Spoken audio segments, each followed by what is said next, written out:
জোহর সরকারের একটি পোস্ট, যে পোস্টে তিনি বলছেন দয়া করে দলকে পরিষ্কার রাখুন। আর সেখানেও যে প্রেক্ষিত সেটা হচ্ছে মেয়র ফিরহাদ হাকিমের ওয়েসডির বিরুদ্ধে যে অভিযোগ উঠে এসেছে, বেনিয়মের অভিযোগ উঠে এসেছে, সেই প্রেক্ষিতকে সামনে রেখেই তার এই মন্তব্য। তিনি বলছেন যখন তিনি দুর্নীতির কথা বলেছেন তৃণমূল তখন পছন্দ করেনি। এবার অভিষেক বন্দ্যোপাধ্যায় মেয়রের সহকারীর বিরুদ্ধে সরব হয়েছেন, তার বেনিয়মের বিরুদ্ধে সরব হয়েছেন, কিন্তু এখানে দেখা যাচ্ছে ফিরহাদ হাকিম তার সহকারীর পাশে।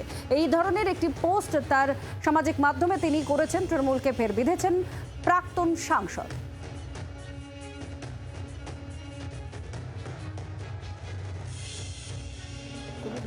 বিষয়টি অত্যন্ত গুরুত্বপূর্ণ।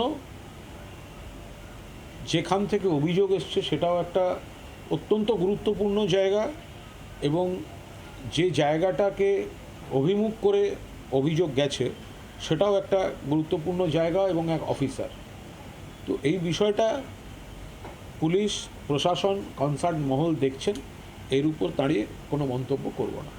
দেখুন, এই গোটা বিষয়টা নিশ্চিতভাবে গুরুত্বপূর্ণ বিষয়, কারণ এখানে দুর্নীতির অভিযোগ রয়েছে এবং সেটা অত্যন্ত গুরুত্বপূর্ণ জায়গা থেকেই এসেছে, এবং যার বিরুদ্ধে অভিযোগ সেটাও যথেষ্ট গুরুত্বপূর্ণ।